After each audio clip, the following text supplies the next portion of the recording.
अस्सलाम वालेकुम। SM news के साथ मैं हूं इश्तियाक अली। खबरों का सिलसिला बढ़ाते हुए खबर शामिल करते हैं टंडवाला से। महकमा फॉरेस्ट की ज़मीन से कब्जा खाली कराने के लिए फॉरेस्ट डिपार्टमेंट के अमलदार और डिस्ट्रिक्ट पुलिस की उस्मान शाह हुडी के नज़दीक कार्रवाई।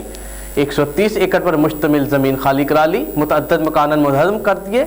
इसी हवाले से मज़ीद तफसीलात जानते हैं अपने नुमाइंदे मोहम्मद आसफ कायमी से। जी आसफ, तफसीलात से आगाह कीजिएगा। टंडवाला फॉरेस्ट डिपार्टमेंट की 130 एकड़ ज़मीन पर खाली कराने के लिए फॉरेस्ट डिपार्टमेंट के अफसरान ने टंडवाला पुलिस के हमरा उस्मान शाह हुडी एलची डोरी के नज़दीक कार्रवाई करके 130 एकड़ ज़मीन खाली करा ली। इस मौके पर गैर कानूनी तरीके से बनने वाले मकानात हेवी मशीनरी से मुंजमद कर दिए गए। इस मौके पर फॉरेस्ट डिपार्टमेंट के अफसरान ने बताया कि हमने कितनी ही बार इन लोगों को कोर्ट नोटिस दिए, मगर ये लोग ज़मीन खाली ही नहीं कर रहे थे। मजबूरन हमें कार्रवाई करनी पड़ी। जिन लोगों ने कार्रवाई में मजम्मत की है, इनके खिलाफ कानूनी कार्रवाई अमल में लाई जाएगी। बहुत शुक्रिया आसफ, हमें तफसीलात से आगाह करने के लिए। अब तक के लिए इतना ही। मज़ीद खबरों के लिए देखते रहिए SM न्यूज़।